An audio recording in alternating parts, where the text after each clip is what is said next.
Betonizimi pa kriter, trafiku i rënduar dhe kantierët e pafundme të ndërtimit kanë prodhuar një emergjencë mjedisore në kryeqytet. Jonathan Pano, antar i Këshillit Bashkiak nga radhët e Partisë Demokratike, akuzon drejt për drejt drejtuesit e bashkisë se pas 12 vite premtime për qytet të gjelbër, realiteti dokumentuar nga vetë institucioni është alarmant.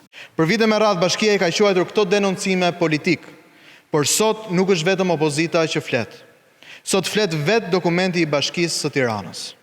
Dhe thot qartë, Tirana nuk po merr frym për ajër të ndotur shumë herë mbi normat e lejuara. Në dokumentin e vetë zyrtar, bashkia pranon nivele alarmante të niveleve si PM10, PM2.5 dhe plumbit në pika kyçe të qytetit të Tiranës. Le ta themi thjesht që ta kuptojë çdo qytetar. PM10 është pluri i imët që qytetarët e thithin çdo ditë nga trafiku, nga rrugët e bllokuara, nga kantieret, nga ndërtimet dhe nga një qytet i kthyer në një kantier të pafund. Sipas dokumentit në pika kyçe, PM10 arrin në 102.8 mikrogram për metër kub. Norma nga Organizata Botërore e Shëndetësisë është 15 mikrogram për metër kub. Pra PM10 del thuajse 7 herë mbi normat e OBSH-s. PM10 nuk është thjesht plur që ndot xhamat apo rrugët, ai futet në rrugët e frymarrjes dhe përkeqëson shëndetin, astmën, bronkitin dhe smundjet respiratore. Më pas kemi PM2.5, grimca edhe më të rrezikshme. Ato janë aq të imta sa thellë në mushkëri dhe lidhen me probleme serioze të frymarrjes dhe të zemrës.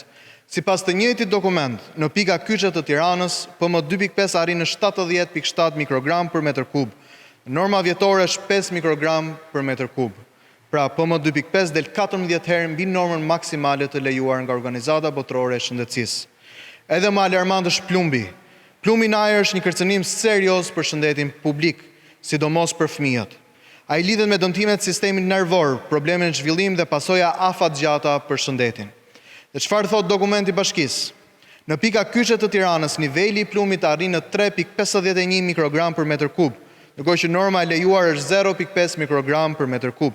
Pra 7 herë mbi normë. Partia Demokratike paralajmëroi se kjo çështje do të ndiqet me prioritet në Këshillin Bashkiak, duke kërkuar një plan emergjent për trafikun dhe hetim të menjëhershëm për burimet e plumbit në ajrin që thithin shqiptarët.